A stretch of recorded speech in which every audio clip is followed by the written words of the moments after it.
Anchor Rashmi గురించి ప్రత్యేక పరిచయాలు అవసరం లేదు. బుల్లితెరపై యాంకర్లలో స్టార్ యాంకర్గా చలామణి అవుతుంది. ఈటీవీలో ప్రసారమవుతున్న జబర్దస్త్, ఎక్స్ట్రా జబర్దస్త్ షోలు రష్మికి పాపులారిటీని తీసుకొచ్చాయి.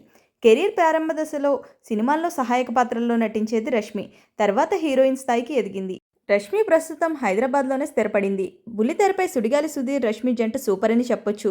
కేవలం తెరపైనే వారిద్దరూ ప్రేమికులుగా నటించినప్పటికీ నిజ జీవితంలో మాత్రం కేవలం స్నేహితులే. అది కేవలం తెరపై మాత్రమేనని, వ్యక్తిగత జీవితంతో అటువంటిదేమీ లేదని సుధీర్ తేల్చి చెప్పేశాడు. ప్రస్తుతం సినిమాల్లో హీరోగా చేస్తున్న సుధీర్ బుల్లితెర కార్యక్రమాలకు అప్పుడప్పుడు వస్తున్నాడు. రష్మి సోషల్ మీడియాలో ఎప్పుడూ యాక్టివ్గా ఉంటుంది.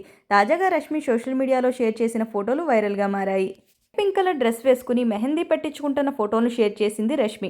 ఈ ఫోటోలకు time to photobomb my feed అనే పేరుతో క్యాప్షన్ పెట్టింది. ప్రస్తుతం ఈ ఫోటోలు సోషల్ మీడియాలో బాగా వైరల్ అవుతున్నాయి. దీంతో మెహందీ పెట్టించుకుంటున్న ఫోటో కావడంతో నెటిజన్లంతా పెళ్లి చేసుకుంటున్నారా, ఎప్పుడు పెళ్లి కొడుకు ఎవరు అంటూ కామెంట్ చేస్తున్నారు. రష్మికి సంబంధించిన ఆ బ్యూటిఫుల్ ఫొటోస్ని ఈ వీడియోలో మీరు కూడా చూసేయండి. వీడియో నచ్చితే do like, share, subscribe. Thanks for watching.